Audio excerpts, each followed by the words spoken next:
guys, today I'm going to be testing out the Dior Airflash foundation. You guys have been requesting this for forever, and I'm always so surprised by how many people say that they love this foundation for acne prone skin. If you are new to my channel, I would absolutely love it if you would hit subscribe down below. I do these videos because I want you guys to know that even if you have acne and you feel insecure, that you are not alone. It's totally normal and it doesn't make you weird or ugly or anything like that. And I know that for me personally, struggling with acne for so many years, makeup has been such a huge comfort to me, especially foundation. It just makes me feel so much more confident, and there is nothing wrong with that. So I like helping you guys out and testing out as many products as possible. I'll have my past list of foundation reviews down below. But anyways, let's chat about this product. First of all, this is the most expensive foundation I've ever bought. I have almost reviewed it before. I thought it was like a little bit less money though, so when I went up to the Dior display in Sephora and I saw the price, I was like, okay, maybe not today. It is $72 Canadian or $62 US,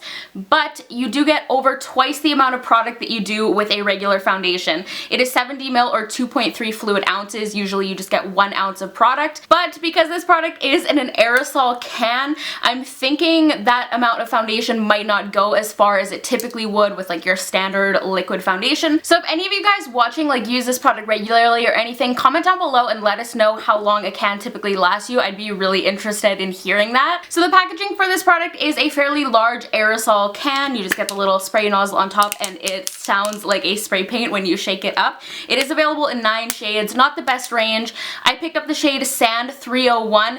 Just a reminder, I am matching to my chest and my body, not my face. I know I sound like a broken record, but if I don't say it, someone will comment on it. This is supposed to give your skin a soft, velvety finish and an airbrushed effect. The coverage is kind of customizable depending on how you apply it. I'll get to that in a second. It is supposed to have an ultra light feel. They say that it is supposed to give you that like airbrushed, runway ready kind of effect with precision and ease. It is also formulated with mother of pearl to help kind of diminish the appearance of fine lines and skin irregularities, and it is supposed to leave your skin glowing with optimal radiance. So going back to the whole application thing, Dior says that if you want a lighter coverage, you can just spray it directly onto your face, and for a fuller coverage, to spray it onto a brush, they recommend a dense kabuki brush, so that's what I'm going to be using today. So you're supposed to spray it onto the brush and then buff it into your skin. I already have my hair clipped back because it's driving me crazy today, so we're just gonna get started. I primed the left half of my face using my Tarte Brightening Primer. This has just been my go-to recently, and I don't think I actually mentioned, but this is just the Sigma Flat Kabuki F80 brush. So I'm gonna shake the product up really well. I don't really know like how close I should spray it to the brush, so we're just gonna kind of like experiment here. I'm gonna get a little bit on there, and I'm just gonna start buffing it in like Dior recommends.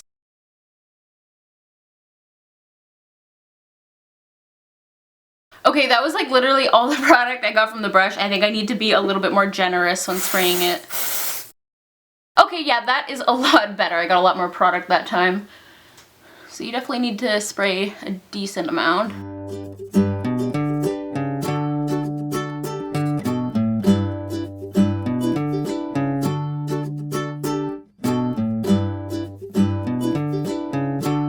So this is what one kind of layer is looking like. It did give okay coverage. It just didn't really cover up my actual active breakouts, but it did a good job covering up the redness and everything. It is still like very, very wet, so I am hoping it dries down a little bit more, and it really does not feel like I have anything on my face at all. On the other side of my face, I am just gonna try the Real Techniques buffing brush.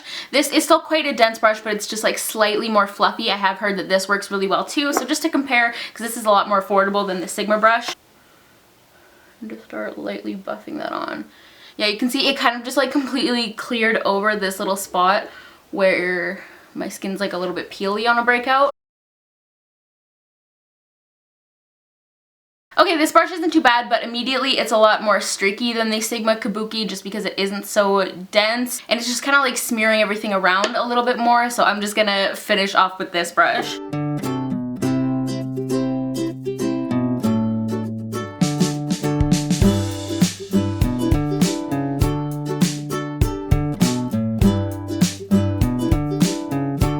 Okay, so I would say that is one solid layer of product. I think it looks okay at this point. I think I'm gonna wait and see if it dries down a little bit because I just think it's still a little bit too wet, which is like a very liquidy, wet kind of foundation when you spray it out. So I'm hoping it sets a little bit on its own. One thing is that my skin is feeling just like the tiniest little bit irritated, and this product does seem to have a little bit of a scent, which I hadn't realized prior to this. You guys know I don't like scented foundations because I do have really sensitive skin. It's mostly just in these areas, so I'm wondering if it's just from like the blending I did. So I'm gonna let this sit for a few minutes, see if it sets, see if my skin feels a little bit better. So after letting it sit for about 5 minutes, it has definitely set very nicely on its own. It feels very dry to the touch, and it definitely has more of that kind of like velvety, smooth kind of texture that Dior describes. I consider it more of like a demi-matte finish still. It's not super matte, as you can see. It's still a little bit light reflecting, but I'm glad it did not stay as wet as it was before. Going back to the thing I said before about my skin being a little bit irritated,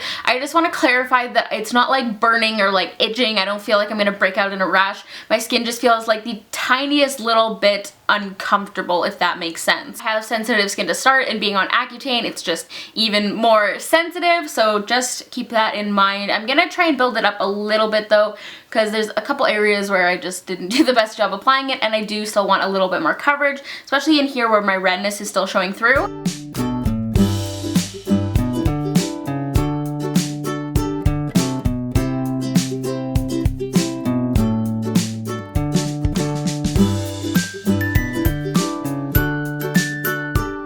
So the product built up quite well. It's still not really covering my active breakouts that well, and also on my nose it still looks fairly red. That's nothing a little concealer can't fix though, so that is okay. One thing I am finding with my extreme sweating on my upper lip from Accutane, the sweat is very quickly breaking through the product there and separating it, so I'm gonna have to kind of reblend that out and set it ASAP when I'm finishing off the rest of my makeup. I'm gonna do a close-up, and before this gets too separated and gross, I'm gonna go finish off my makeup and like set this area really quick. Gonna finish off my face makeup, and I'll talk to you guys in a minute.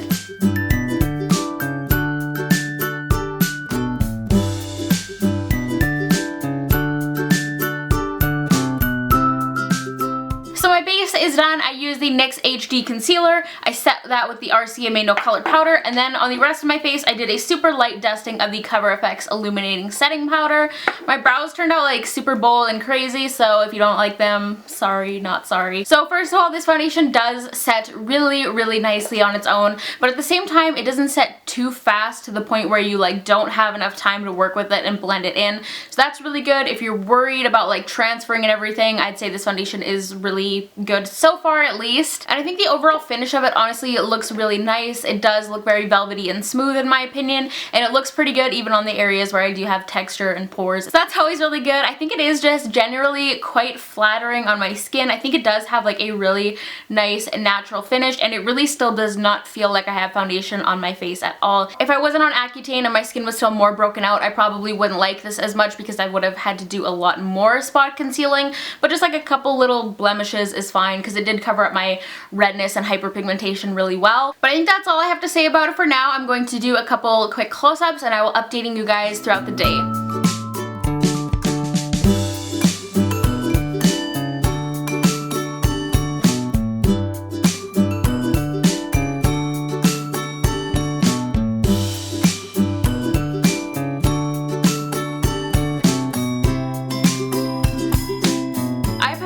On for 6.5 hours. Just like last week with my L'Oreal Pro Glow review, my eyes are super irritated at this point in the day.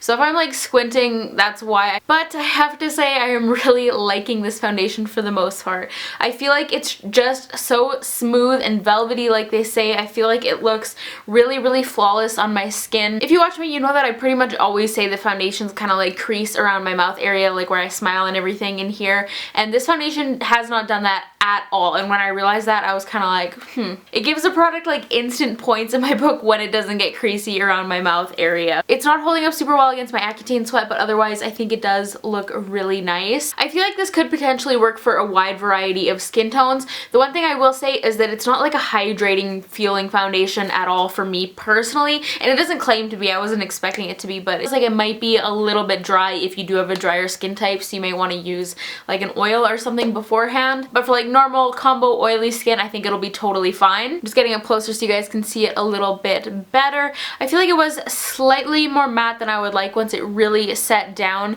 but once I added a little bit of highlight, I feel like it's fine. But that's going to be it for this check-in. I'll talk to you guys at the end of the day. I've had this foundation on for just about 12 hours now, and I'm going to jump straight into the pros and cons. The first pro is that the application was great, no issues there at all.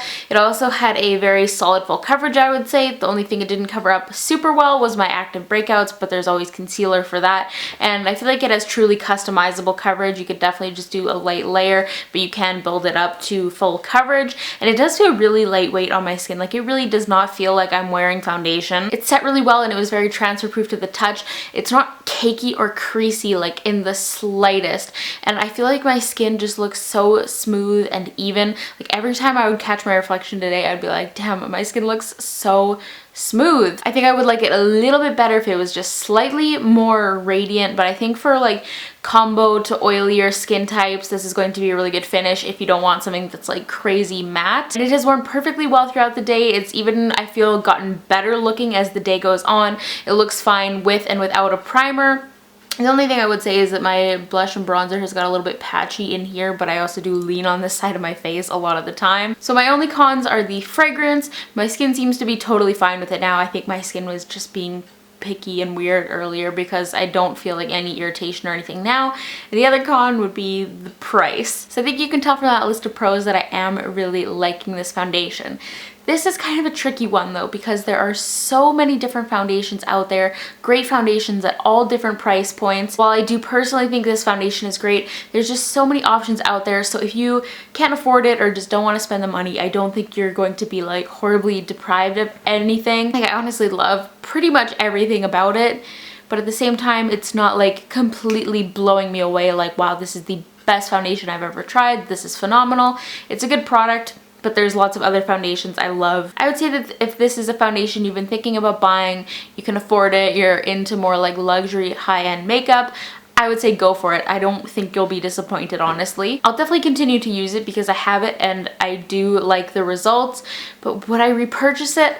I honestly don't know. If it was in a more regular high-end price range, like $45 to like $50, that kind of range, I definitely would. But $72 is just really getting up there for me, especially when there are so many amazing products in the aforementioned price range. However, there is the option of purchasing it during like the Sephora VIB sale when you get like 15 or 20% off. If I repurchase it, it'll definitely be during one of those sales. If you have been eyeing this foundation and want to splurge a little bit, I would say go for it. I definitely think it's worth it. Price is hurting me a little bit, but there's so many great qualities with this product that I found that I'm just really impressed, honestly. I think it's a beautiful product. Once again, if you are into more luxury high-end makeup, I would definitely say check this product out, but it's not like a necessity in the world of makeup. That sounds so silly, but it's not something where I'm like, oh my god, this is the best foundation in the world. You need to save up your money and buy this. Everybody needs it. It's a luxury makeup product. It's obviously not a necessity. Basically, my final verdict is that if you want to try this product and you can afford it, I think you should do it. Hopefully this video helped you guys out, and hopefully this satisfies those of you who have been waiting for this review from me for forever. Give it a thumbs up if you did enjoy it and find it helpful. It seriously helps me out when you guys hit that thumbs up button. Follow me on Twitter, Instagram, and Snapchat. I am at SariRihanna on all three, and hit subscribe down below. I would love to have you here on my channel, but that is going to be it for today's review. This is probably really long, so I will talk to you guys in my next video. Bye guys.